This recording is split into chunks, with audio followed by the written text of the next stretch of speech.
जैसा कि मैंने कल पिछली वीडियो में जो बताया था कि आईपीएससी नाम जो केमिस्ट्री में प्रयोग किए जाते हैं इनके लिखने की ट्रिक, तो अभी उसमें मैंने केवल ओनली फार्मूला लिखा था और उसे प्रयोग करने की विधि बताई थी किसमें क्या होता है। आज इसे एक बार पुनः देखते हैं और उसके बाद आईपीएससी नाम निकालना सीखते हैं। जैसे कि सेकेंडरी परफिक्स होता है, इसमें होता है प्रतिस्थाई। उसके बाद होता है प्राइमरी परफिक्स, इसमें होता है साइक्लो है या फिर चैन के रूप में है। फिर होता है वर्ड रूट। वर्ड रूट का मान ये होता है कि इसमें कितने कार्बन परमाणु हैं।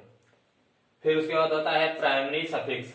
प्राइमरी सफिक्स में देखा जाता है बॉन्डिंग कैसी है, सिंगल बॉन्ड है, डुअल बॉन्ड है, ट्रिपल बॉन्ड है।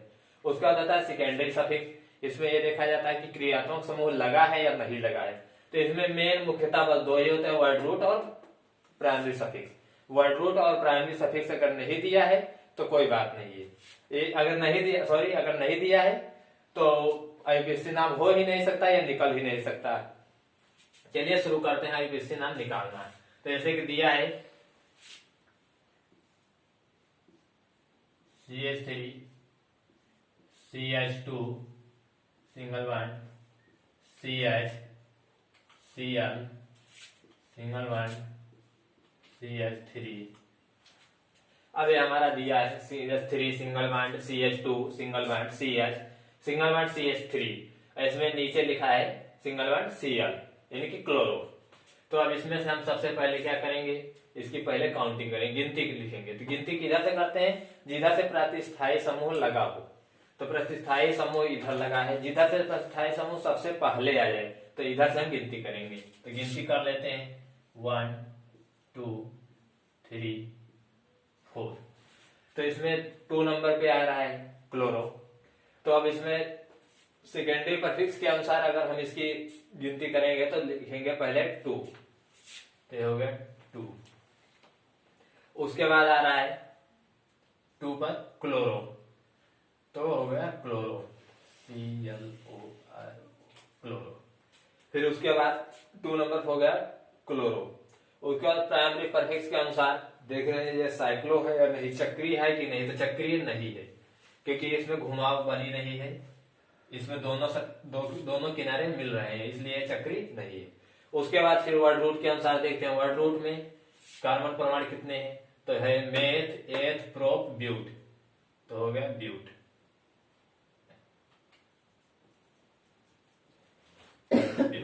उसके बाद है प्राइमरी सफिक्स। प्राइमरी सफिक्स में हम ओनली इसका जो बॉन्डिंग होता है वो देखते हैं, सिंगल बॉन्ड है, डुअल बॉन्ड है या ट्रिपल बॉन्ड है। तो प्राइमरी सफिक्स में सिंगल बॉन्ड है, तो सिंगल बॉन्ड के लिए हम एन लिखते हैं, डुअल बॉन्ड के लिए इन और ट्रिपल बॉन्ड के लिए आइन का प्रयोग करते हैं। तो इसमें है सिंगल बॉन्ड तो लिखेंगे एन।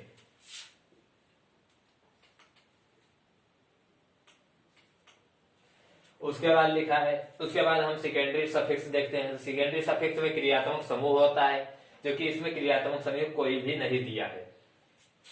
तो बस हमारा इसका निकलेगा 2 क्लोरो, फिर है ब्यूट एन।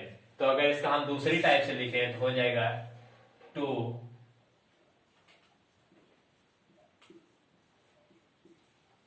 क्लोरो ब्यूटेन बस।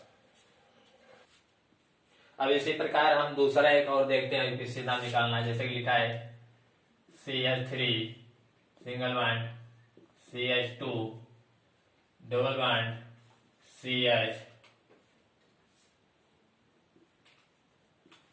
Br फिर है CH3। अब इसका नामकरण हम कैसे करेंगे, क्योंकि इसमें डबल बॉन्ड भी है और Br भी लगा है, ये भी प्रतिस्थाई समूह लगा है। तो इसमें सबसे पहले हम देखते हैं प्रतिस्थाई, यानी कि सेकेंडरी परफिक्स के अनुसार देखते हैं प्रतिस्थाई है या नहीं है। तो प्रतिस्थाई के अनुसार हम गिनती किधर से करेंगे, इधर से। लेकिन अगर हम दोनों तरफ से गिनती करें बराबर आ जाएगा, क्योंकि 2 नंबर पे बॉन्डिंग लगी है। इधर से भी करेंगे तो वही बात, अगर इधर से हम कर रहे हैं फिर भी हुए, तो हम इधर से ही गिनती करेंगे 1 2 3 4। फिर हम क्या करेंगे, सेकेंडरी परफिक्स के अनुसार इसका निकालेंगे कि इसमें प्रतिस्थाई है वो लिखेंगे सबसे पहले। तो 2 ब्रोमो 2 ब्रोमो। उसके बाद टू ब्रोमो हो गया। फिर उसके बाद प्राइमरी परफिक्स के अनुसार यानी साइक्लो है या नहीं, साइक्लो नहीं है तो उससे कोई मतलब नहीं हमारा। वर्ड रूट है तो वर्ड रूट में कार्बन परमाणु की गिनती करते हैं, तो मेथ एच प्रो ब्यूट, तो हो गया ब्यूट।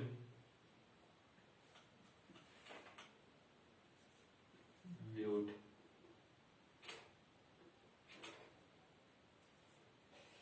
फिर उसके बाद आता है प्राइमरी सफिक्स। प्राइमरी सफिक्स में क्या करेंगे, हम बॉन्डिंग देखेंगे। तो मेन चीज है पहली बॉन्डिंग, तो हमें पहले में तो एक सिंगल बॉन्डिंग दी थी, इसमें डुअल बॉन्ड है तो सिंगल बॉन्ड के लिए एन आता है, डुअल बॉन्ड के लिए इन आता है, तो इसमें हो जाएगा इन।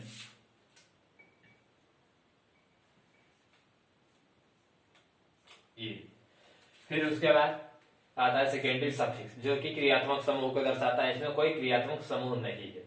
अगर इसमें क्रियात्मक समूह माना कि यहां लगा देते हैं हम ओ एच, ओ एच हमने लगा दिया, तो अब इसकी गिनती हम चाहे इधर अगर हम कुछ भी लगा दें तो इसकी गिनती हमेशा जिधर ओ एच यानी जिधर क्रियात्मक समूह होगा गिनती हमेशा उधर से होगी। लेकिन अगर क्रियात्मक समूह पहले दिया है, अगर जैसे कि हम इसमें और थोड़ा बढ़ा देते हैं CH2,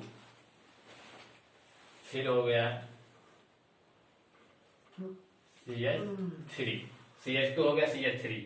अगर अब हम गिनती करें तो गिनती इधर से होनी चाहिए, क्योंकि इधर से गिनती होनी चाहिए, इधर से Br जो है प्रतिस्थाई समूह पास में आ जाएगा 3 नंबर पे, और इधर से Br 4 नंबर। लेकिन गिनती हम हमेशा इधर से करेंगे, क्योंकि जो OH क्रियात्मक समूह है, जिधर क्रियात्मक समूह लगा होता है गिनती हमेशा जिधर क्रियात्मक समूह नजदीक पड़ जाए उधर से गिनती हमेशा करते हैं, इधर से ही गिनती करेंगे 1 2 3 4 5 6।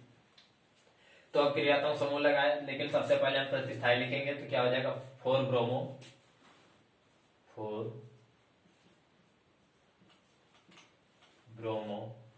उसके बाद दिया है प्राइमरी सफिक्स के अनुसार, इसमें कुछ भी नहीं, साइक्लो है नहीं तो कोई मतलब नहीं। वर्ड रूट दिया है तो meth eth prop but pent hex, तो हेक्स हो गया। फिर उसके बाद दिया है secondary suffix, primary suffix. Primary suffix के अनुसार इसमें हम देखते हैं बॉन्डिंग कैसी है। तो इसमें जो बॉन्डिंग दी है वो भी 2 नंबर पे दी है, तो इसमें जो दिया था बॉन्डिंग ही, तो इसमें हो जाएगा 2E। इसमें भी 2 नंबर पे दी है, इधर नहीं, इधर से गिनती करेंगे तो 4 नंबर पे दी है, तो कॉमो 4 इन हो गया। उसके बाद हमारा क्या बचता है सेकेंडरी, प्राइमरी सफिक्स हो गया सेकेंडरी सफिक्स। सेकेंडरी सफिक्स में केवल हम क्रियात्मक समूह देखते हैं, तो क्रियात्मक समूह 3 पे लगा है तो 3 हो जाएगा। फिर OH का होता है ऑल, 3 ऑल।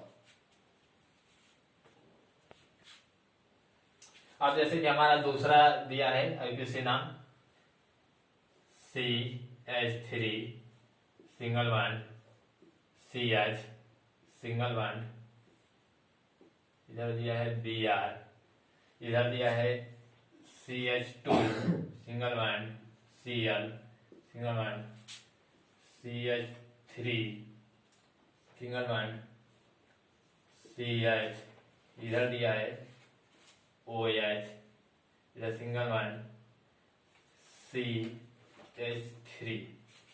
अब इसकी हम गिनती किधर से करेंगे, मेन चीज है इधर तो जो Br दिया है प्रतिस्थाई समूह है, उसके बाद इधर OH दिया है एक क्रियात्मक समूह है। और दूसरी बात यह है कि जो क्रियात्मक समूह और जो प्रतिस्थाई समूह है दोनों बराबर में, इधर से भी 2 नंबर पे, इधर से भी 2 नंबर पे, तो इसकी गिनती हम हमेशा क्रियात्मक समूह की तरफ से करेंगे, क्योंकि मुख्य मेन यही होता है क्रियात्मक समूह। प्रतिस्थाई समूह अगर दिया है, अगर प्रतिस्थाई पहले नंबर पे दिया होता तो हम प्रतिस्थाई समूह की तरफ से गिनती करते हैं, लेकिन प्रतिस्थाई समूह इधर ये भी क्रियात्मक समूह प्रतिस्थाई समूह दोनों सेम रूप में दिए हैं, ये भी 2 नंबर पे, ये भी 2 नंबर पे, हम हमेशा इधर से गिनती करेंगे क्रियात्मक समूह तरफ से 1 2 3 4 5 6। अब 6 हो गया, तो अब चलो इसके सेकेंडरी परफिक्स के अनुसार लिखते हैं। तो सेकेंडरी परफिक्स में 5 नंबर पे है ब्रोमो। और दूसरी बात यह है कि हम पहले क्लोरो नहीं लिख सकते, पहले ब्रोमो लिखेंगे। इसका रीजन यह है कि हमेशा हम अल्फाबेट की तरफ से लिखते हैं। जो प्रतिस्थायी समूह दिया होगा वो हमेशा अल्फाबेट की तरह से लिखा जाएगा, जो कि 5 ब्रोमो, 5 ब्रोमो, 4 क्लोरो,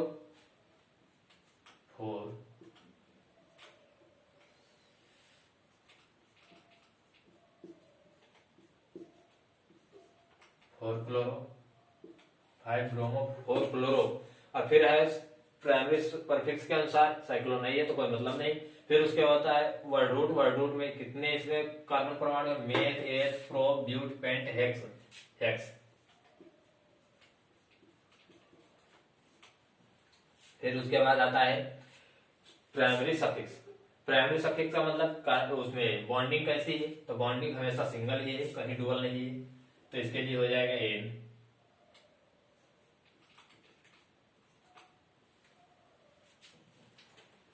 उसके बाद है सेकेंडरी सफिक्स, यानी क्रियात्मक समूह लगा है तो कैसा है, कहां पे लगा है?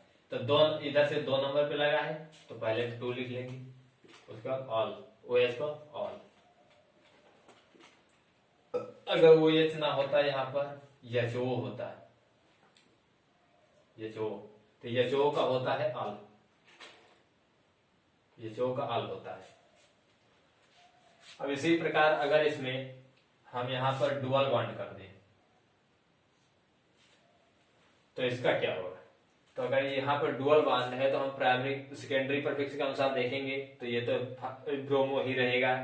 उसका देखेंगे प्राइमरी सफिक्स के परफिक्स के अनुसार तो इसमें कोई मतलब नहीं, क्योंकि ये साइक्लोन नहीं है वर्ड रूट, तो वर्ड रूट भी उतने रहेंगे, meth, prop, but, pent, hex, कोई मतलब नहीं उनसे। उसके बाद प्राइमरी सफिक्स के अनुसार देखेंगे तो इसमें एन था, इसमें इन हो जाएगा, लेकिन इन होगा कितने नंबर पे? 5 नहीं, 4 नंबर पे। 4 नंबर के सामने है तो 4 नंबर पे इन हो जाएगा, 4 इन, बाकी सब वही रहेगा।